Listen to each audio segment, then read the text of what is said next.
बात करते हैं आज के मुद्दे की। सुनी सुनी पावन धरा। दरअसल रोजगार और बेरोजगार के बीच का अंतर उतना ही है जितना कागजों में योजनाओं और जमीन पर उनके होने और ना होने का है। ऐसे में राजस्थान, जिसकी रीढ़ की हड्डियां कहीं कि रोजगार का कुंभ पर्यटन उद्योग है, उस उद्योग पर संकट आने का मतलब होता है राजस्थान का लड़खड़ा जाना। बीते 2 सालों में राजस्थान में पर्यटन उद्योग उस पेंडुलम के जैसे हो गया है जो अधरझूल में है। और सच यह भी है कि जो पर्यटन उद्योग से जुड़े हैं उनको सिस्टम भूल रहा है। आज हम आपको आंकड़ों के जरिए राजस्थान में पर्यटन की स्थिति, पर्यटन उद्योग की हकीकत, आने वाले बजट में उम्मीद और बीते बजट में हुई घोषणाओं की नाउम्मीदी का सच बताएंगे। क्योंकि राजस्थान का गणित कहता है कि जब यह पर्यटन राजस्थान आता है तो वो प्रत्यक्ष और परोक्ष रूप से 13 लोगों को रोजगार देकर जाता है। अब सोचिए, पर्यटन नहीं तो रोजगार नहीं, रोजगार नहीं तो मुनाफा नहीं, मुनाफा नहीं तो मुफलिसी, और मुफलिसी का मतलब होता है दाने ताने का मोहताज हो जाना। 30 लाख लोग प्रत्यक्ष और परोक्ष रूप से पर्यटन से जुड़े हैं और यह कारोबार 20,000 करोड़ के आसपास का सालाना है। जो बजट से उस बूस्टर डोज की उम्मीद हर कोई कर रहा है जो कोरोना से पर्यटन कारोबार को बचा सके। आज बात इसी मुद्दे पर कि सुनी सुनी पावन की धरा, क्या उम्मीदों पर बजट उतरेगा खरा।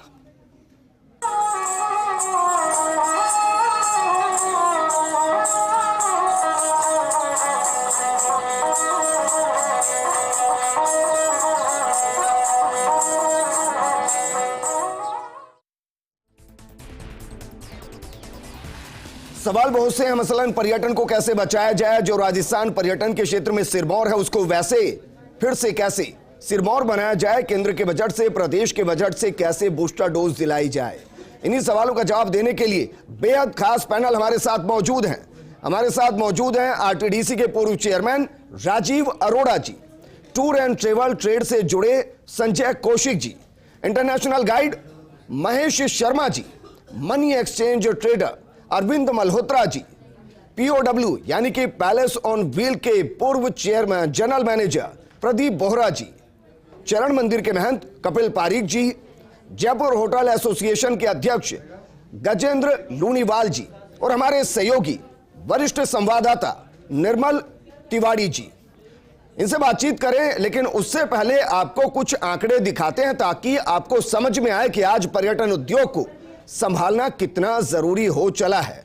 आंकड़ों के जरिए आपको यह समझाएंगे कि दरअसल पर्यटन उद्योग किस तरीके से बीते 3 सालों में लड़खड़ा चुका है, धड़ाम से नीचे आ चुका है। ये आंकड़े आपको दिखा रहे हैं। आंकड़ों को जरा देखिए। देशीय पर्यटक 5,22,20,431 आए थे। विदेशी पर्यटक 16,05,560 आए थे। कुल पर्यटक 5,38,25,991 आए थे।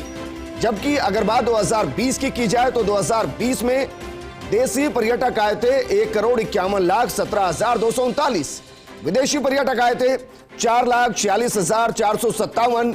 कुल पर्यटक आए थे 1,55,63,696। जबकि 2021 में जो साल अभी गया है उसमें देशी पर्यटक आए सिर्फ 2,19,88,734। विदेशी पर्यटक ना के बराबर 34,806 और कुल पर्यटक आए 2,20,23,540 यानी कि लगभग 3 करोड़ के आसपास। राजस्थान में पर्यटक कम आए हैं। अब आपको बताते हैं कि सरकार ने वो कौन कौन से प्रोजेक्ट चला रखे हैं जिनके जरिए पर्यटन को बढ़ावा देने की कोशिश की गई है। इसको भी जरा समझने की कोशिश कीजिए, क्योंकि इससे आपको अंदाजा लगेगा कि कौन कौन सी योजनाएं अभी चल रही हैं। कृष्णा सर्किट 75 करोड़ 80 लाख रुपए। इसके अलावा आध्यात्मिक सर्किट 93 करोड़ 90 लाख रुपए। अगर बात की जाए बाकी योजनाओं की तो हेरिटेज सर्किट 72 करोड़ 49 लाख रुपए। हेरिटेज सर्किट के अलावा डेजर्ट सर्किट 50 करोड़।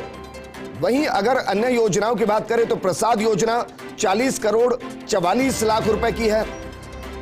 इसके अलावा बाकी योजनाओं की बात करें और एक नजर उन प्रोजेक्ट पर भी डाल लेते हैं जो लंबित हैं, जिनको अप्रूवल का अभी भी इंतजार है। वो कौन कौन सी योजनाएं हैं इसको भी जरा देखिए, जिनको अभी भी अप्रूवल का इंतजार इको एडवेंचर सर्किट 99 करोड़ के आसपास, डेजर्ट सर्किट 97 करोड़ 24 लाख के आसपास, wild life tourism circuit 48 crore 3 lakh के आसपास, tribal tourism circuit 61 crore 35 lakh के आसपास। और इसके अलावा जिनको अप्रूवल का इंतजार, वो प्रोजेक्ट लंबित project Deeg Kumher Bharatpur circuit 109 crore 99 lakh approval का इंतजार अभी भी बना हुआ है। अनूपगढ़ विकास कार्य 15 करोड़ 76 लाख रुपए का, इसका भी अप्रूवल का इंतजार अभी भी बना हुआ है। ये दरअसल वो प्रोजेक्ट हैं जिनको अप्रूवल का इंतजार। शेखावटी सर्किट 79 करोड़ 31 लाख रुपए, इसको भी इंतजार है, कागजों में चल रहे हैं, जमीन तक नहीं पहुंच रहे क्योंकि अप्रूवल नहीं, और जब तक जमीन पर नहीं आएंगे इनका फायदा मिलेगा नहीं।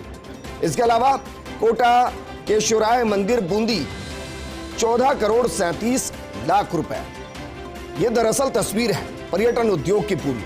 अब इस पर सवाल और जवाब, क्योंकि राजस्थान पर्यटन के क्षेत्र में सिरमौर, लेकिन इस वक्त धड़ाम से नीचे पड़ा हुआ है।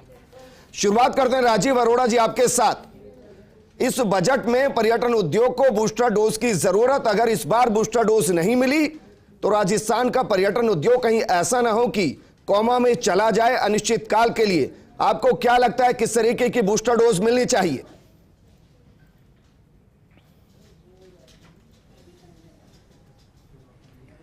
विजेंद्र जी, बहुत ही महत्वपूर्ण सवाल आपने पूछा है।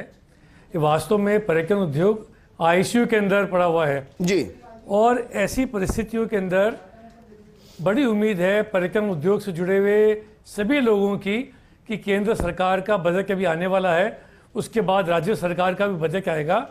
दोनों बजट इस टूरिज्म इंडस्ट्री को ऑक्सीजन देंगे, क्योंकि जैसे आपके आंकड़े बता रहे हैं 5.5-6 करोड़ टूरिस्ट से लेके 1 करोड़ आ गया और अब 2 करोड़ आ गया, तो 20-25% टूरिस्ट आए और फॉरेन टूरिस्ट नेग्लिजिबल आए जी। तो इससे मालूम पड़ता है कि ये जो पर्यटन का उद्योग है, विजेंद्र जी, पूरे देश की अपन बात करें तो जीडीपी का 10% लगभग पर्यटन उद्योग से जीडीपी के अंदर योगदान है, और जो रोजगार है वो लगभग 9% रोजगार पूरे देश का पर्यटन उद्योग से मिलता है।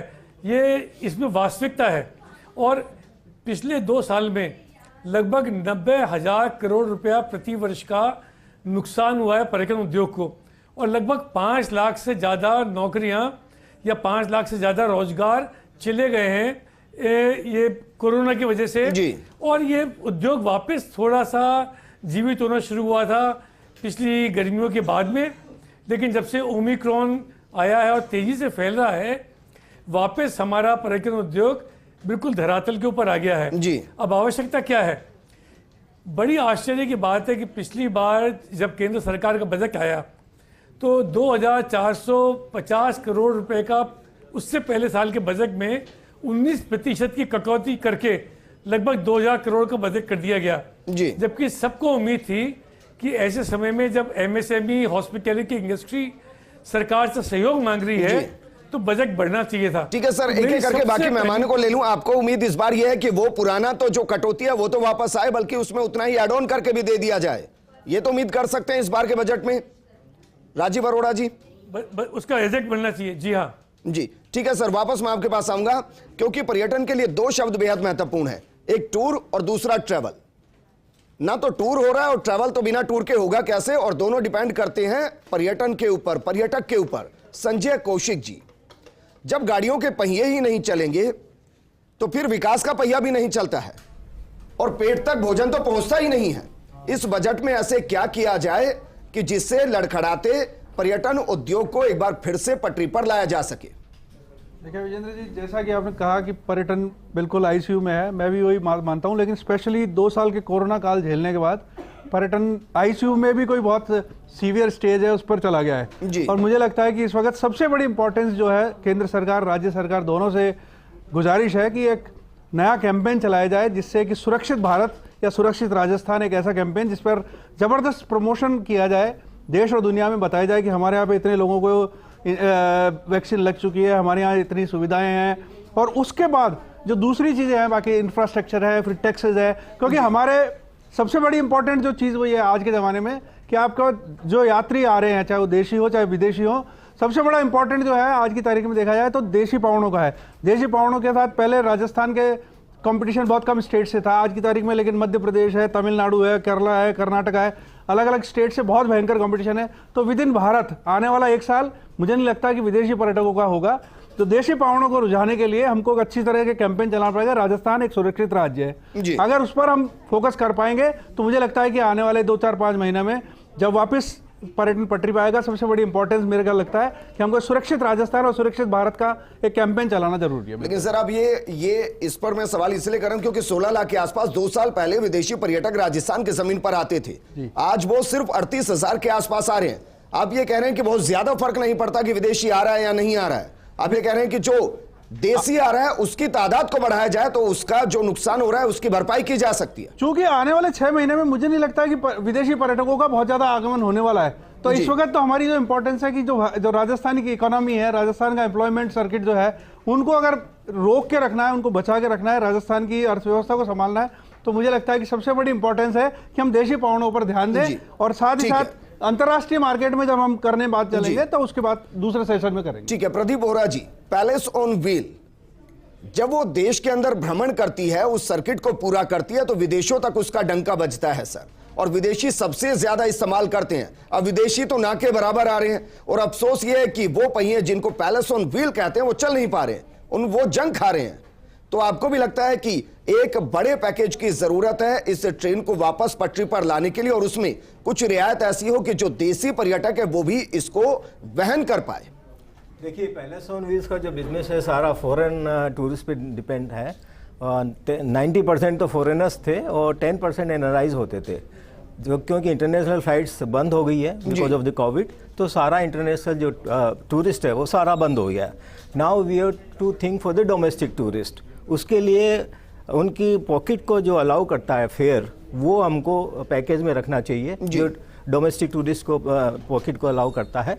उसके लिए हम instead of going to 5 star hotel या अच्छी वाली बसेज हैं, उसकी जगह हम मीडियोकर या अपने इकोनॉमिक बसेज अपन ले सकते हैं, ताकि उनको भ्रमण भी कराया जा सकते हैं और सुख सुविधा भी दी जा सकती है। लेकिन जैसे आपने बूस्टर के लिए बोला है, तो रिकमेंडेशन यही है हम सब लोगों की कि टैक्स में जो है, जो 12% है, 15% है, कहीं 18% है, उसमें बिल्कुल एकदम कमी होनी चाहिए, तभी ये टूरिज़्म फ्लो हो सकता है, तभी हम कोविड से वापस आ सकते हैं बैक। और लोन भी जिसके पास जिन्होंने लिया हुआ है उनको लुक्रेटिव थोड़ा और कम करके, उनकी रेट्स कम करके उनको आगे बढ़ाया जाए, क्योंकि जो होटल्स बंद हो चुके हैं या रेस्टोरेंट बंद हो चुके हैं, उनको जाकर आज कोई पूछने वाला नहीं है कि आप क्यों बंद हो रहे हो और या आपके पास क्या कमी है। There should be some organisation जो उनको सपोर्ट करे। मेरे को मालूम है गवर्नमेंट की काफ़ी ज़्यादा वो प्रॉब्लम्स हैं, उनको काफ़ी ज़्यादा टैक्सेस कहीं और से रिकवर करने होते हैं, लेकिन एक ऐसा सेक्टर जो कि स्मोकलेस इंडस्ट्री है, जो 9% जीडीपी है पूरे देश का, और जहाँ 70 करोड़ लोग एम्प्लॉय है, उसके लिए सरकार को आगे आने की नितांत आवश्यकता है। लेकिन निर्मल जी, आपसे मैं इस पर एक रिएक्शन चाहूंगा, क्योंकि मुझे अफसोस होता है ये पैलेस ऑन व्हील इस तरीके से हो गया कि हमने महंगा हीरा खरीद तो लिया लेकिन उसको तिजोरी में बंद करके रख दिया, वो किसी काम का नहीं। सवाल मेरा यह है कि अगर विदेशी पर्यटक नहीं आ रहे 2 साल से, अगर वो ना के बराबर आ रहे हैं, तो अभी तक हमने कोई ऐसा प्लान क्रिएट क्यों नहीं किया कि कम से कम पैलेस ऑन व्हील सड़कों पर, मतलब कि पूरे देश के अंदर चले तो सही, अगर विदेशी नहीं तो देशी सैलानी आए तो सही। भाई बाकी ट्रेनें भी तो चल रही हैं, मुनाफा थोड़ा कम हो जाएगा, लग्जरियस थोड़ी कम हो जाएगी, वो पैलेस ऑन व्हील चलती तो नजर आएगी। देखिए विजेंद्र, पैलेस ऑन व्हील्स को लेकर के एक जो बड़ी बात है वो ये है कि उसकी अवधारणा थी, जो कंसेप्ट पैलेस ऑन व्हील्स का आया था वो सिर्फ विदेशियों को फोकस करके ही लाया गया था जी। लेकिन ये बात सही है कि जिस तरह से पिछले 2-2.5 साल से कोविड की स्थिति चल रही है, पैलेस ऑन व्हील्स भी ऑन ट्रैक नहीं है, वो यार्ड में खड़ी हुई है, उसके अंदर जितनी भी जो सुख सुविधाएं, जो सारे जो सामान जो लगा रखा था, जिस तरह से उसका इंटीरियर था, एक्सटीरियर था, वो भी खराब हो रहा है। तो ये सही बात है कि इस 2.5 साल के अंदर थोड़ी दूरदर्शिता दिखानी चाहिए थी, उस पर फोकस करना चाहिए था कि किस तरह से डोमेस्टिक टूरिस्ट को लाया जा सकता है पैलेस ऑन व्हील्स में। हालांकि पैलेस ऑन व्हील्स राजस्थान की इकोनॉमी, अब वो पर्यटन निगम की इकोनॉमी को तो फर्क डालती है, इफेक्ट करती है, लेकिन राजस्थान की इकोनॉमी में बहुत बड़ा फर्क नहीं आता जी। क्योंकि पैलेस ऑन व्हील्स जब चलती है विजेंद्र, तो उससे 10 से 12 करोड़ रुपए का अगर टोटल अगर मुनाफा होता है तो उसमें से 56% रेलवे को चला जाता है, 44% आरटीडीसी को आता है। तो आरटीडीसी के लेवल पर तो ठीक है कि पैलेस ऑन व्हील्स चले, हमारी ब्रांडिंग हो, लेकिन फोकस जो है वो पैलेस ऑन व्हील्स नहीं होना चाहिए। चूंकि बजट अभी सर पर है, बहुत सारे ऐसे काम करने चाहिए जिससे कि ट्रैवल इंडस्ट्री, खासकर ट्रैवल ट्रेड पूरा अपने पैरों पर खड़ा हो। देखिए हम बूस्टर डोज की बात कर रहे हैं, मैं तो कह रहा हूं अभी ट्रैवल इंडस्ट्री को पहला वैक्सीन ही नहीं लगा है। जब वो 2019 मार्च में सारा सब कुछ बंद कर दिया गया था, लॉकडाउन लग गया, फिर सेकंड लॉकडाउन लग गया और बड़ी मुश्किल से पहला वैक्सीन लगने की स्थिति आई। और लास्ट जो अभी जो बीता वर्ष है उसके अक्टूबर नवंबर दिसंबर में जिस तरह से टूरिस्ट का एकदम फ्लो बना, खासकर डोमेस्टिक टूरिस्ट को, तो ऐसा लगा कि हाँ दूसरा वैक्सीन भी नजदीक है और जल्दी बूस्टर डोज भी दे देंगे। लेकिन इसी बीच में कोरोना की तीसरी लहर आती है, सब कुछ धड़ाम से नीचे गिर जाता है, सारे टूरिस्ट खत्म हो जाते हैं, टूरिस्ट का आना बिल्कुल बंद हो जाता है। जितनी भी होटल्स थी जो 100% जिनकी बुकिंग पर पहुंच गई थी, वो आज 10% की स्थिति पर भी नहीं रही। करना ये चाहिए सरकार को कि जितने भी सर्किट्स है, ठीक है सर्किट्स के आपके पेंडेंसी है वो हो जाएंगे, धीरे धीरे सर्किट्स में आएगा, लेकिन अभी जो सबसे बड़ी बात यह है कि किस तरह से हमको ट्रैवल ट्रेड को बचाना है। उसके लिए क्या करना चाहिए, आपको करना ये चाहिए कि जितनी भी रियायतें, जो फिक्स चार्जेस हैं, चाहे वो बिजली का चार्ज हो, चाहे एक्साइज से संबंधित हो, तमाम जो चार्जेस हैं उसके अंदर रियायतें दी जाए। दूसरा, जिस तरह से एयर ट्रैवल के अंदर देखा गया कि राज्य सरकार अपना स्टेक रखती है कि हाँ इसमें 10 टूरिस्ट का 10 जो पैसेंजर उसका पैसा तो हम देंगे ही देंगे, 90 टूरिस्ट जो आ रहे हैं, 90 जो पैसेंजर आ रहे हैं किसी भी एयरक्राफ्ट के अंदर, उसका वो अपना पैसा दे के आ रहे हैं। लेकिन जिस दिन एयरक्राफ्ट के अंदर पैसेंजर नहीं होता तो सरकार ने अपने 10 सीटों का कर रखा कि ठीक है ये सरकार, राज्य सरकार वहन करेगी ताकि ये एयर कनेक्टिविटी बनी रहे और ये चले। ऐसे ही होटल इंडस्ट्री के लिए या तमाम जो अन्य स्टेक होल्डर्स उनके लिए भी करना चाहिए कि कुछ ऐसी सीटें होटल में सुरक्षित रखी जाए या उनको सब्सिडाइज किया जाए। अगर 1000 रुपए का उसका टैरिफ है तो ठीक है, 700 रुपए आप टूरिस्ट से वसूलो, 300 रुपए सरकार अपनी तरफ से सब्सिडी दे। तो इस तरह के कई प्लान बन सकते हैं विजेंद्र, जिनसे इस इंडस्ट्री को बचाया जाना चाहिए। दूसरी चीज, आप अगर आपका इंटरनेशनल टूरिस्ट नहीं आ रहा तो आप कैसे अपने मॉन्यूमेंट्स की, अपने जितने भी जो टूरिज्म के जो आपके जो प्रोडक्ट है उनकी कैसे आप मार्केटिंग करोगे, उसके लिए आप वर्चुअल टूर कराइए, वर्चुअल टूर कराइए। आप ऐसे प्लान कराइए कि हमारे मॉन्यूमेंट्स, हमारे जितने पर्यटन स्थल हैं, हमारी जो सफारीज हैं, हम उनको ज्यादा से ज्यादा इस तरह से विदेशी पर्यटकों तक पहुंचाएं कि वो उससे जुड़े रहें। साल 2 साल बाद कोविड को तो जाना है, कोविड स्थायी रहना नहीं आया यहाँ पर, तो उसके बाद किस तरह से टूरिस्ट हमसे जुड़ा रहेगा बहुत जरूरी है, इस पर सोचना होगा। दूसरी चीज, जिस तरह संजय जी ने कहा कि डोमेस्टिक टूरिस्ट को ही हमको फोकस करना पड़ेगा। कोविड ने हमको एक चीज सिखा दी है कि आप इंटरनेशनल टूरिस्ट के भरोसे नहीं रह सकते। जब तक उनका विश्वास जगेगा, साल 2 साल में कोविड जाएगा, 2-4 साल में उनका विश्वास जगेगा, वो आने लगेंगे, तब तक हम इंतजार नहीं कर सकते, तब तक सब कुछ धराशायी हो जाएगा। तो डोमेस्टिक टूरिस्ट पे फोकस, लेकिन कुछ सीधे प्रत्यक्ष तौर पर जुड़े हैं जो मुझे लगता है कि धराशायी हो चुके हैं। इंटरनेशनल गाइड महेश शर्मा जी, इंटरनेशनल टूरिस्ट तो आ नहीं रहे, तो बतौर इंटरनेशनल गाइड कर क्या रहे हैं अभी? और क्या आपको लग रहा है कि जो सैलानी इस वक्त आ रहे हैं, क्योंकि जो देसी सैलानी है, मुझे नहीं लगता कि बहुत ज्यादा संख्या ऐसी होगी जो गाइड का इस्तेमाल करते हैं, तो सर रोजी रोटी चल कैसे रही है? सर देखिए, सबसे पहले तो मैं थैंक्स कहना चाहूँगा, जैसे अभी निर्मल भाई ने कहा, संजय भैया ने कहा कि डोमेस्टिक, राइट, तो जो हमारे जो नेबर स्टेट जो है, अभी जो बूम गया था रिसेंटली, उसमें जो नेबर स्टेट के जो लोग आए यहाँ पे, उन लोगों ने जो क्राउड दिखाया यहाँ पे, और यही नहीं पूरे राजस्थान में ही सब जगह पे वो क्राउड देखने को मिला, चाहे क्रिसमस का हो चाहे वो हो जी। तो जो ये लोग जो आ रहे हैं, और मैं बताना चाहूँगा अगर टूरिज्म की अगर आप बात कर रहे हैं, फोकस कर रहे हैं उस पर जी, तो ये सबसे बेस्ट टाइम है तब जब आप अपने टूरिज्म को प्रमोट कर सकते हो, क्योंकि हर किसी व्यक्ति की जो नज़र है, आपके देश का हर व्यक्ति आपको देख रहा है। आज राजस्थान को आप उठा के देखिए तो ऐसी कौन सा क्षेत्र है जहां राजस्थान पीछे है? आज आपके पास वाइल्ड लाइफ है, आपके पास किले महल हैं, आपके पास ऐसी कौन सी चीज़ है जो नहीं है, आप ये मुझे बताइए, राइट। और मैं वो व्यक्ति हूँ, मैं वो गाइड हूँ जो ग्राउंड स्तर पर जाके और हर टूरिस्ट से रूबरू होता हूँ, तो मुझे पता है कि आज टूरिस्ट को क्या चाहिए। आप कितने भी सर्किट पे जाइए, आप कितना कुछ भी कीजिए, अगर आप हमको ही साथ नहीं लेंगे, मुझे पता है कि गवर्नमेंट हमको साथ ले रही है, सब कुछ ठीक है, इट्स ओके, मगर एक लेवल होता है, उस लेवल पे जाकर के अगर हमको सपोर्ट किया जाए तो आज मैं कहता हूँ आपको एडवर्टाइज करने की जरूरत ही नहीं। आप गाइड्स को बुलाइए, गाइड से बात कीजिए, आप देखिए क्या गाइड्स के कॉन्टेक्ट्स नहीं थे बाहर, आज हर व्यक्ति किसी ना किसी पर्यटक से टच में रहता है और वो डायरेक्ट और इनडायरेक्ट वे में अपने टूरिस्ट को यहाँ बुला सकता है, चाहे वो डोमेस्टिक हो और चाहे वो बाहर से हो। तो मैं ये चाहता हूं कि जहां तक होना चाहिए कहीं ना कहीं कुछ पॉलिसीज ऐसी बनाई जाए जहां गाइड्स को डायरेक्टली प्रमोट किया जाए, और ये समय की डिमांड भी है। नहीं, आप ये कह रहे हैं कि अगर किसी गाइड के जरिए कोई सैलानी राजस्थान में आता है तो गाइड का एक अलग कमीशन रखा जाए? ना ना ना ना ना ना, आई एम सॉरी, मैं कमीशन की बात नहीं कह रहा हूं, मैं कह रहा हूं कि आप हमको इंट्रोड्यूस कीजिए, हम आपके लोग हैं ना, हम पराए तो नहीं है, हम आपके हैं, आप हमें बुलाइए, आप हमें कहिए कि यस आप ट्रेनिंग दीजिए हमारे को, आपके पास समय है। हाँ, चूंकि कोरोना काल है तो कोरोना काल के अंदर में कुछ गैप बना के रखने होंगे, मगर आप हमें इंट्रोड्यूस तो कीजिए। सर, किससे इंट्रोड्यूस करना है आपको? सर महेश जी किससे इंट्रोड्यूस करने की बात कर रहे हैं? सर इंट्रोड्यूस करने की बात यह है, मैं पिछले आपका जो प्रश्न था मैं उसके ऊपर वापस आता हूं सर। आपका प्रश्न ये था कि आप कैसे सरवाइव कर रहे हैं, राइट सर। जब मैं भूखा हूं तो मैं किस तरीके से अपने आप को आगे ला करके, राइट। तो आप मेरी बात को कहने का समझिए, मतलब कि मैं जो कहना चाह रहा हूं ये है कि आप हमको तो कम से कम कुछ पॉलिसीज बना के दीजिए। आपने घोषणा की, राइट, 1500 रुपए देंगे गाइड्स को। ये सर आप उठा के देखिए, राजस्थान के बाहर जाके देखिए गाइड्स को कितना तक जो है गवर्नमेंट ने सपोर्ट किया है। तो आपने हमको क्या सपोर्ट किया, आप मुझे बताइए। आप ही बता दीजिए ना सर, बाकी स्टेट में कितना किया और यहाँ कितना सर किया? आप जाके देखिए ना सर, 10-10 हजार रुपए मंथली जो है गाइड्स को दिया गया है, और अभी भी दिए जा रहे हैं सर। बिल्कुल दिए जा रहे हैं। आप मुझे आज बताइए कि कहां पे राजस्थान के अंदर में गाइड्स को सर मैं मेरे देश का छोटा राजदूत हूं सर, जहां गाइड को सरकार की तरफ से 10-10 हजार रुपए प्रतिमाह अभी भी दिए जा रहे हैं। बिल्कुल दिए जा रहे हैं सर, यहाँ कुछ नहीं दिया गया। मैं गवर्नमेंट के अंगेज नहीं हूं, बट कुछ पॉलिसी को समय के अनुसार आपको बदलना पड़ेगा सर। और जब आप बदलेंगे, वो कहते हैं ना कि पड़ोसी का फेरा, राइट। तो अगर हम भूखे हैं, हम किस तरीके से आपको सपोर्ट करेंगे, आप बताइए। फिर भी we are trying our best, हम लोग हमारा बेस्ट कर रहे हैं सर, और आज भी कंटिन्यू करते आ रहे हैं। ठीक है सर, वापस मैं आपके पास आऊंगा। अरविंद मल्होत्रा जी, सर जब तक विदेशी सैलानी आएंगे नहीं, मनी एक्सचेंज होता नहीं है। तो मनी एक्सचेंज नहीं होता है तो जो मुद्रा का एक फ्लो होता है वो होता नहीं, तो फिर काम कैसे चल रहा है? देखिए, जो आपकी बात बिल्कुल सही। जब हम लोग करेंसीज़ को इंपोर्ट करते हैं, हमको मालूम होता है कि इतने लोग बाहर जाएंगे और इतने लोग आएंगे, तो हम करेंसीज़ को इंपोर्ट करके मंगाते हैं। अब हमें मालूम है कि लोगों का ट्रैवल एक दहशत के कारण कम हो चुका है, उस कारण हम करेंसीज़ को इंपोर्ट नहीं मंगाते। और जिस तरह चाहे कोई सी भी करेंसी हो, चाहे डॉलर हो, पाउंड हो, यूरो हो, कैनेडियन डॉलर हो, इन करेंसीज़ की शॉर्टेज चल रही है। कारण क्यों? क्योंकि पहले हमें मालूम होता था कि हमारे पास एक वॉल्यूम है, हम उसको 2 दिन में या 3 दिन में ख़त्म कर देते थे। और आज के टाइम पे ये पोजीशन है कि अगर हमको करेंसीज़ जो थोड़े बहुत जो स्टूडेंट ट्रैवल कर रहे हैं या बाकी जने ट्रैवल कर रहे हैं, उनके लिए करेंसीज़ की शॉर्टेज है।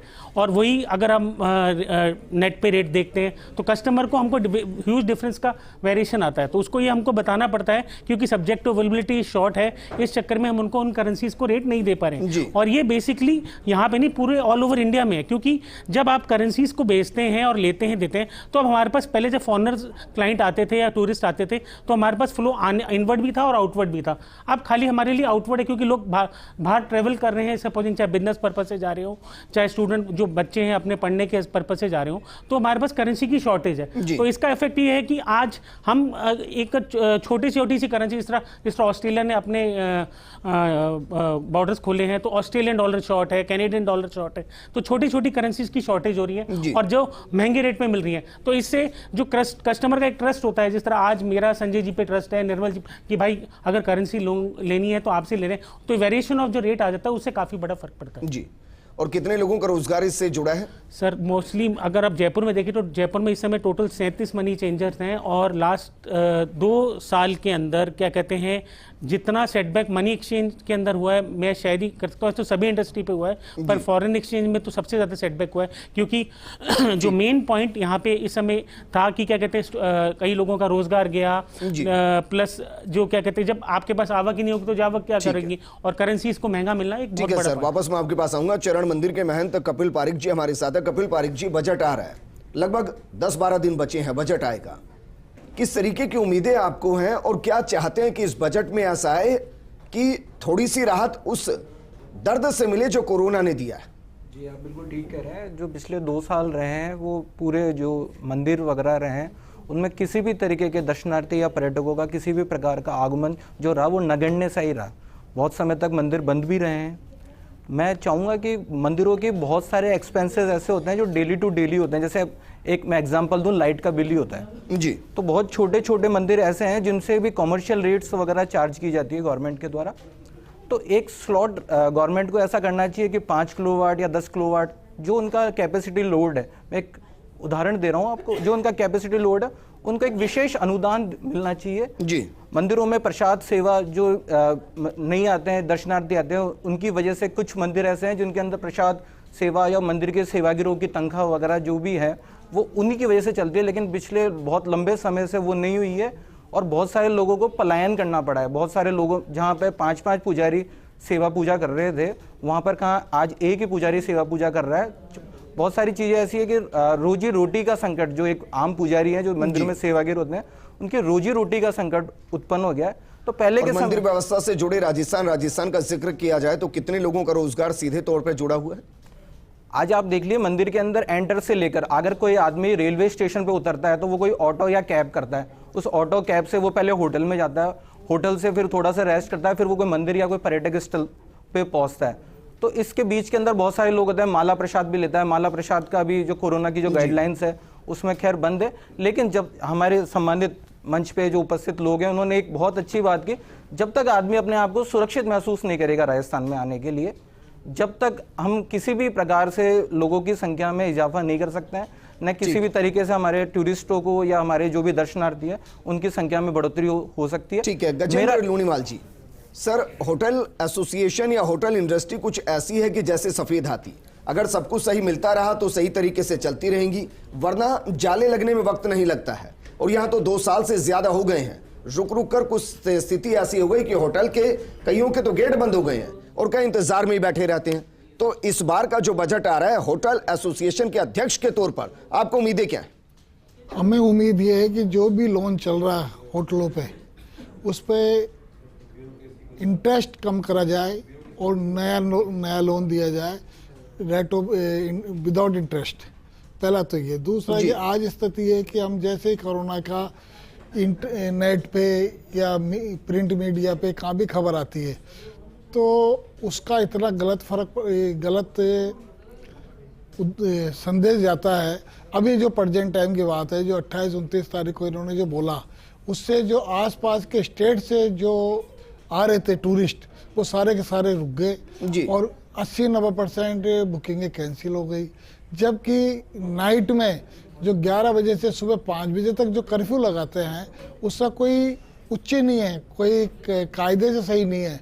इनको ये नाइट लगाने क्या मतलब है? तो नाइट लगाने से क्या हुआ, जितना टूरिस्ट है, जिससे कम से कम राजस्थान के अंदर 50 लाख लोग सर्विस कर रहे हैं, उनको ड्यूटी एम्प्लॉयज है। लेकिन होटल के अंदर नाइट कर्फ्यू से क्या फर्क पड़ रहा है सर, बताइए मुझे? 11 बजे के आसपास तो होटल में सब पहुंच ही जाते हैं, सुबह 5 बजे से पहले निकलते नहीं है। क्या फर्क पड़ रहा है उससे? उसका ये फर्क पड़ता है, जो अदर स्टेट से जो आ रहे हैं ना, उनके दिमाग में ये रहता है कि यार कोई तकलीफ होगी, कोई परेशानी होगी, इस वजह से आज के तारीख में 80-90% जो बुकिंग हुई थी वो कैंसिल हो गई। तो ये जो पॉलिसी है ना, कुछ भी करे उससे पहले हम लोगों से जानकारी लेनी चाहिए, राय ले लेनी चाहिए कि नाइट कर्फ्यू का लाभ क्या है। दुकानें सारी जो बजट आ रहा है उसमें उम्मीदें क्या चाहिए? उससे उम्मीदें यह है कि हम चाहते हैं कि जो भी होटल वालों ने लोन ले रखा है उसमें रेट ऑफ इंटरेस्ट कम करे और एक नया लोन दे, जिसे विदाउट इंटरेस्ट दे और चाहे कम समय के लिए दे। आज की तारीख में स्थिति यह है कि करीब 20% होटलों के तो ताले ही नहीं खुले अभी तक, और आज 22% GDP टूरिस्ट से मिलती है, टूरिस्ट ट्रेड से, होटल ट्रेड सब मिलती है, और करीब 17 लोग इससे जुड़े हुए हैं। टैक्सी वाले हो, शोरूम वाले हो, एक सैलानी के साथ 17 लोग जुड़े हुए हैं, आप ये कह रहे हैं? हाँ, 17 लोग। कई कारोबार हैं जिनके साथ आप सीधे जुड़े हैं। RTDC आप देख ही चुके हैं, जेम्स एंड ज्वेलरी में आपका एक बड़ा नाम है, फिकियो, फोर्टियो और भी कई संस्थाओं के साथ आप जुड़े रहे हैं। सर बजट पर वो 4 बिंदु बताइए जो ये तय कर पाए कि बूस्टर डोज लग गई, पर्यटन उद्योग उठ जाएगा, लोगों को राहत मिल जाएगी। वो 4 बिंदु कौन से होने चाहिए? वो 4 घोषणाएं क्या हो इस बजट में?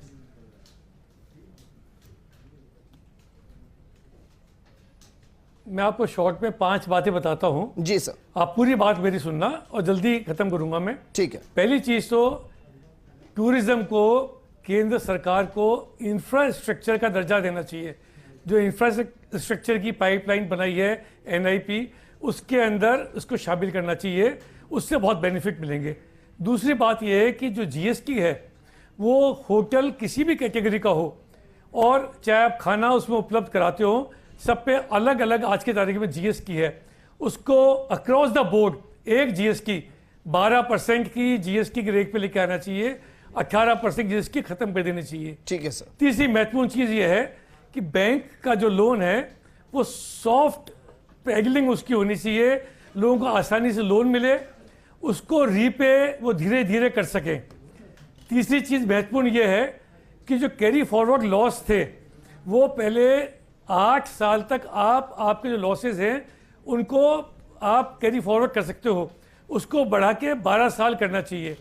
इसके अलावा ACIS और EPCGS की जो 2 स्कीम होती हैं, सर्विस एक्सपोर्ट की स्कीम और एक्सपोर्ट कैपिटल की जो स्कीम है, उन दोनों के बेनिफिट एक्सपोर्ट को मिलने चाहिए। एक्सपोर्ट जो टूरिज्म है उसको अभी हमारे पास 3% का एंटाइटलमेंट है, उसको बढ़ा के 10% का एंटाइटलमेंट करना चाहिए। अगर आप मूलभूत चेंज करेंगे पॉलिसी के अंदर तो निश्चित रूप से आने वाले समय में मेरा मानना यह है कि जैसे ही ये ओमिक्रॉन या कोरोना का खतरा कम होगा, उसके बाद एक सुरक्षित डेस्टिनेशन के रूप में इनक्रेडिबल इंडिया को और राजस्थान के टूरिज्म विभाग को, राजस्थान को और हिंदुस्तान को एक सेफ डेस्टिनेशन के रूप में प्रमोट करना चाहिए, क्योंकि हम उन कम देशों में से हैं जिनमें इतनी अच्छी वैक्सीनेशन हुई है और प्रोटोकॉल का पालन करा जा रहा है। तो आने वाला समय बहुत सुनहरा भविष्य टूरिज्म का हो सकता है, लेकिन आज इसको मरने से रोकने के लिए इसमें प्राणवायु देने की आवश्यकता है। सर बहुत शुक्रिया, क्योंकि बहुत कम शब्दों में आपने बहुत कुछ कहा है।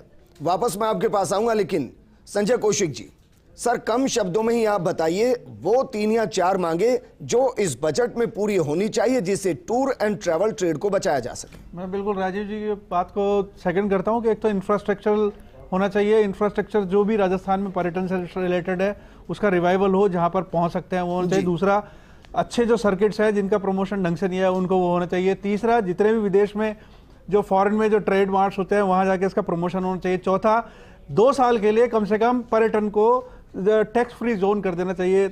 5वां, यहाँ के जो जितने भी इंफ्रास्ट्रक्चर के लोग हैं उनको ट्रेंड करना चाहिए, जिससे आने वाले समय में फ्लडेड ऑफ टूरिज्म, जिसको कहते हैं बाढ़ आएगी पर्यटकों के, उनको संभालने के लिए राजस्थान तैयार हो सके, मेरी ये कामना है। महेश शर्मा जी, सर इस बजट में बतौर गाइड और बतौर गाइड की अगुवाई करने वाले आपको क्या लग रहा है कि कौन सी डिमांड होनी चाहिए और क्या वाकई में डिमांड वो केंद्र तक भेजी भी गई है? जी सर, पिछली बार जब आया था, जब बजट आया तो ऐसा हमें जो है आश्वासन भी मिला था और ऐसा हुआ भी कि बजट में जो है गाइड्स को कहीं एक साइड कॉर्नर दिया गया था, मगर शायद जो होना चाहिए था वो नहीं था। सर डायरेक्ट और इनडायरेक्ट वे में अगर हम देखें तो टूरिज्म से 13 जो है वो लोग जुड़े हुए हैं, बट मैं उनमें से वो हूँ जो सीधा डायरेक्ट जाके उस पर्यटक से मिलता हूँ और वो सारी जो इन्फॉर्मेशन लेके जाते हैं वो सिर्फ मेरे से लेके जाता है। ओके, तो मैं ये चाहूँगा कि अब जो बजट आए उसमें हर गाइड खुश होकर ये बोले कि हाँ मेरी सरकार ने मुझे दिया, और सच में जो 20 महीने हमने गुजारे शायद उनको वो भुला करके अब आने वाला जो समय है, क्योंकि एक गाइड का भी घर है, उसका भी परिवार है, उसके भी बच्चे हैं, उसके भी हर तरीके के खर्चे हैं सर। तो उन चीजों को जो है अगर आप लेके चलते हैं तो शायद बहुत अच्छा जो है तौर पर बोलिए ना कि केंद्र के बजट से चाहिए क्या?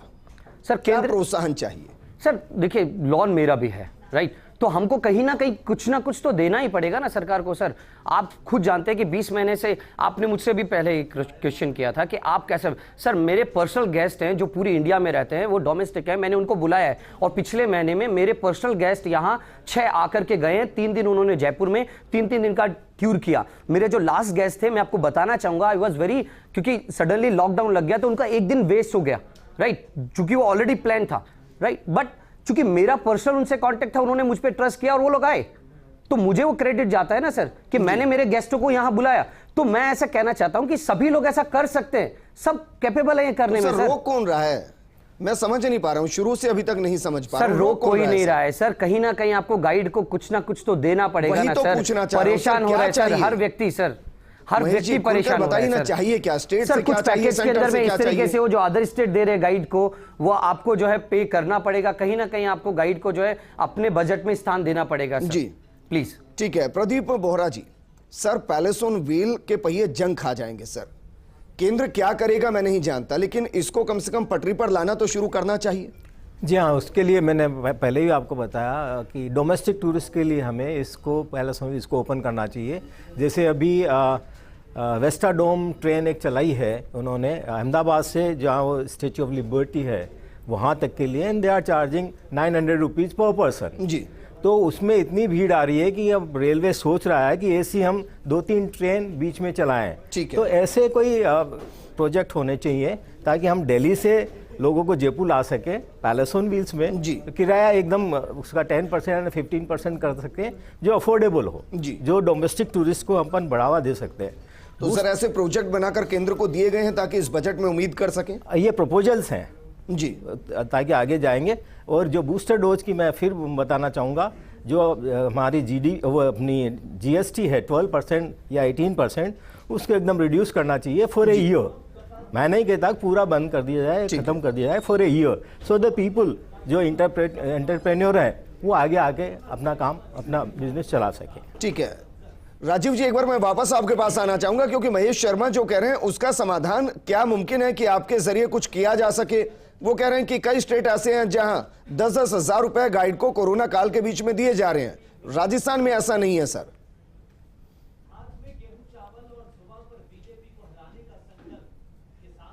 पहली बात तो महेश जी शायद बात समझी नहीं। हम ये जो टॉपिक है वो ये है कि बजट्स में किस तरीके से टूरिज्म इंडस्ट्री को सपोर्ट करा जा सकता है जी। अगर किसी राज्य सरकार ने 10,000 रुपये दिए हैं, बहुत ही स्वागत योग्य कदम है।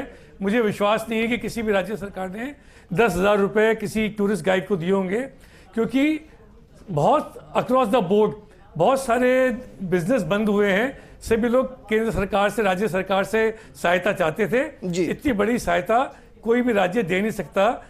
किसी 2 या 4, 5, 10, 25 लोगों को दी गई वो अलग बात है। दूसरी बात महत्वपूर्ण ये है कि ये महत्वपूर्ण पॉइंट है कि डोमेस्टिक टूरिज्म बढ़ना चाहिए। और मैं ये भी नहीं मानता जैसे प्रदीप बता रहे हैं कि इसके 10% रेट कर दी जानी चाहिए। Domestic tourism palace on wheels एक राजस्थान सरकार की और इस देश की बहुत ही ख्याति प्राप्त पैलेस ऑन व्हील्स की जर्नी है जी। उसके रेट को थोड़ा बहुत कम करा जा सकता है, ज़्यादा कम करने की जरूरत नहीं है जी। इंडियन डोमेस्टिक टूरिस्ट भी ऐसा है जो करीबन 100 लोग एक बार में एक ट्रेन पर जाते हैं। मैं इसका चेयरमैन रहा हूँ और वो आज की तारीख के अंदर 20-25 हज़ार रुपया खर्च करने को तैयार हैं अगर उसके अंदर लॉजिंग बोर्डिंग दोनों इंक्लूडेड है। आज भी रामबाग पैलेस होटल हो, उदय विलास हो, लेक पैलेस में लोग उससे ज़्यादा खर्च करते हैं।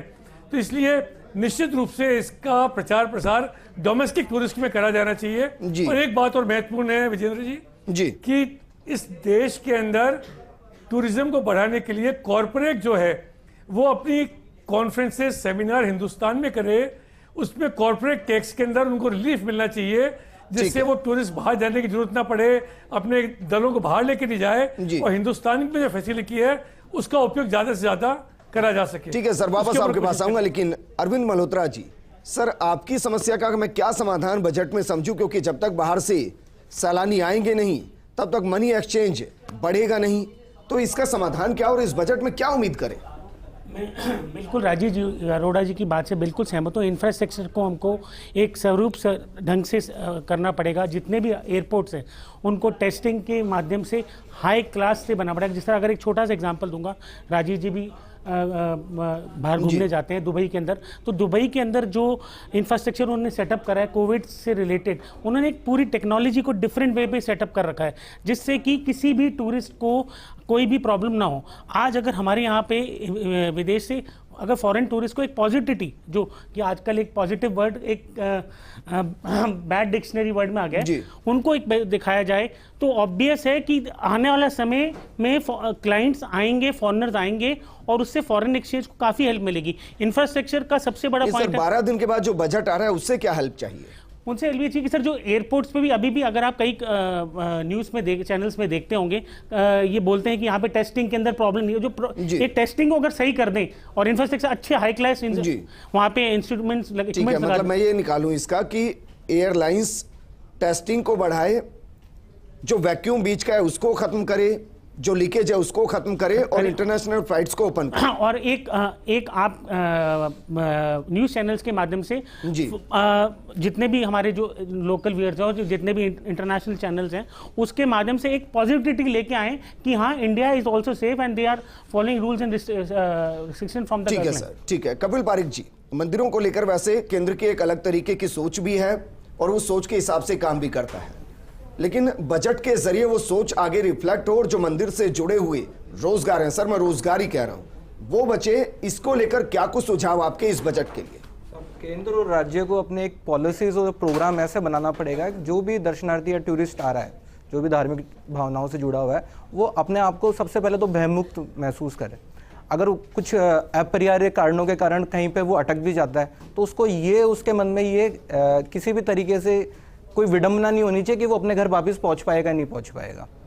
सबसे जी किसी भी प्रकार का, जैसे आज ओमिक्रॉन आ गया, तीसरी लहर आ गई, आज जो भी हमारा वर्तमान परिप्रेक्ष्य है, आदमी ओमिक्रॉन से डर रहा है, जबकि हम जब प्रोटोकॉल्स जो भी राज्य सरकार केंद्र सरकार ने जो प्रोटोकॉल्स कर रहे हैं, अगर हम उनकी पालना करते हुए सारी चीजें कर रहे हैं जी तो हम इससे बहुत लंबे समय तक बच सकते हैं। सर, कहाँ ओमिक्रॉन से डर रहा है कोई? डरता तो ये हाल ही नहीं होता, डराने की तो जरूरत है उनको। नहीं, जैसे राजस्थान सरकार ने बहुत अच्छा किया है कि हमारी फर्स्ट जो वैक्सीन है वो 97% लोगों तक पहुंच चुकी है, सेकंड वैक्सीन भी लग रही है। तो ये हमारे को बहुत ज्यादा ऐड करने की जरूरत है कि आप अगर राजस्थान में आते हैं तो आप सुरक्षित हैं जी। जब तक आप भयमुक्त वातावरण को नहीं बनाएंगे, जब तक आदमी आने से डरेगा। ठीक है निर्मल, मैं आपसे एक चीज जानना चाह रहा हूं, क्योंकि शायद हो सकता है मेरे पास ये जानकारी ना, क्या कोई एक ऐसा सर्किट राजस्थान में है जो किसी एक ही रूट के जरिए राजस्थान के जितने भी मंदिर हैं, जो महत्वपूर्ण मंदिर हैं, उनको एक साथ कनेक्ट करता हो, एक साथ सभी के दर्शन कराता हो?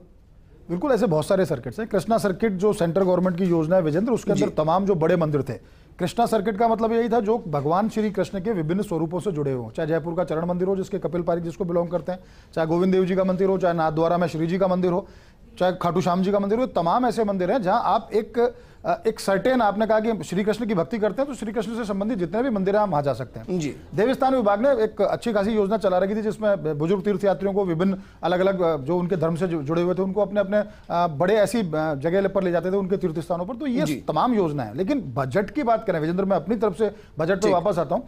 देखिए, अब चूंकि 12 दिन बजट में बचे हुए हैं, 3 काम सेंट्रल गवर्नमेंट को करने ही पड़ेंगे और स्टेट को उसको फॉलो करना पड़ेगा। पहला कैंपेन, दूसरा वेलफेयर, तीसरा सब्सिडी। कैंपेन वो कि जब आपके पास बिल्कुल सब कुछ था, ओमिक्रॉन नहीं था, जब तक आपके पास कोविड नहीं था, उसके पहले छोटे मोटे जीका वायरस या तमाम चीज आई, लेकिन तब तक स्थिति ये थी कि राजस्थान के अंदर 5.5 करोड़ डोमेस्टिक टूरिस्ट का फ्लो था और अगर हम विदेशी की बात करें तो 16 लाख से ज्यादा विदेशी टूरिस्ट आते थे। क्या हमने इन 2.5 साल में उन 16 लाख जो विदेशी टूरिस्ट आए थे, घर की तो बात ही छोड़ दो आप, उनको टच करने की किसी भी तौर पर कोशिश की कि आप मेरी होटल में रुके थे? मैंने उनको कहा कि हाँ, हमारे हिंदुस्तान की या राजस्थान की स्थिति है, आप फलानी जगह आप किसी भी मॉन्यूमेंट पे गए थे, वहां आपने विजिटर रजिस्टर पे उसने लिख के गया कि हाँ मेरे को बहुत अच्छा लगा, आमेर क्या आमेर प्रबंधन को टच करने की कोशिश की नहीं की।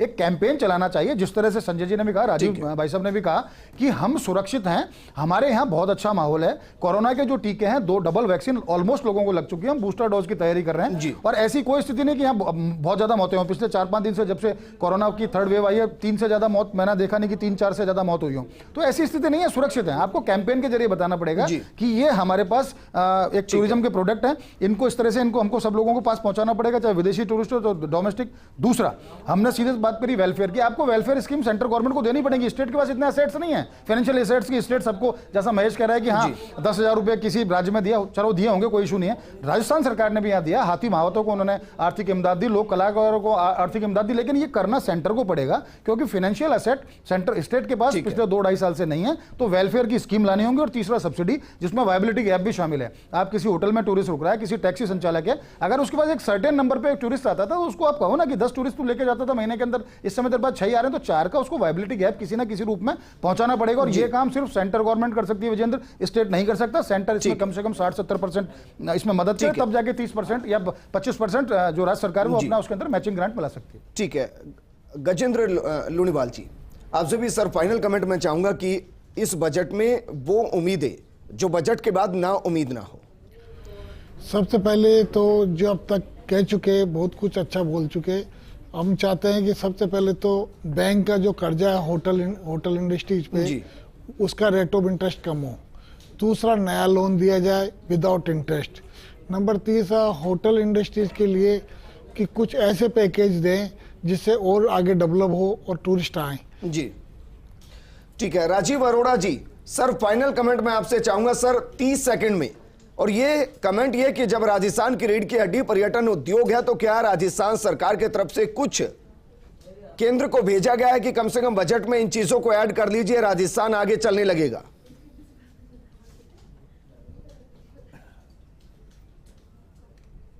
देखिए, राजस्थान की engine of economic growth tourism है जी, ये मानना पड़ेगा। कोई सी भी सरकार आए उसको ध्यान रखना पड़ेगा। और जो निर्मल जी ने बात कही, बहुत अच्छी बात है। तीनों चीजें तभी संभव हैं चाहे वो वेलफेयर हो, चाहे वो सब्सिडी हो, चाहे वो कैंपेन हो, जब ज़्यादा बजट के लिए अलोकेशन हो तो टूरिज्म सेक्टर को केंद्र सरकार को प्रायोरिटी बनानी पड़ेगी, क्योंकि जब यहाँ पे विजिट होएगी, विजिट इंडिया का प्रमोशन करेंगे, इनक्रेडिबल इंडिया लोगों को यहाँ बुलाएंगे, तो इस देश की टोटल इकोनॉमी इससे बढ़ेगी। और मैं आपको बताना चाहता हूँ कि जब टूरिस्ट यहाँ पे आता है, क्योंकि मैं एक्सपोर्टर भी हूँ, फेडरेशन ऑफ राजस्थान एक्सपोर्टर्स का अध्यक्ष हूँ, मेरे जो आज 2 सबसे बड़े ग्राहक हैं वो एज ए टूरिस्ट हिंदुस्तान आए थे और बाद में मेरे कस्टमर बन गए और आज मुझसे सबसे ज़्यादा इंपोर्ट करते हैं। तो कोई भी टूरिस्ट यहाँ पे आता है, ट्रेड फेयर यहाँ पे होते हैं, कॉन्फ्रेंस यहाँ पे होती है, उसका लाभ सारे सेक्टर्स को मिलता है, देश की इकोनॉमी को मिलता है। ऐसा ही फायदा स्पेन को, इटली को, थाईलैंड को और आज की तारीख में चाइना को हो रहा है। ठीक है राजीव जी, शुक्रिया हमारे साथ जुड़ने के लिए। बाकी मेहमान हमारे साथ जुड़े, आप सभी का शुक्रिया। एक्सपर्ट पैनल को हमने इसलिए बैठाया ताकि ये समझ में आ सके कि कमी कहां पर है, क्यों पर्यटन उद्योग वेंटिलेटर पर चल रहा है और क्यों हम कह रहे हैं कि इस बजट से उन बूस्टर डोज की जरूरत जो पर्यटन उद्योग को कम से कम पैरों पर खड़ा तो शुरू करे। वो दौड़ अपने आप लेगा। इस प्रोग्राम में फिलहाल इतना है। नमस्कार।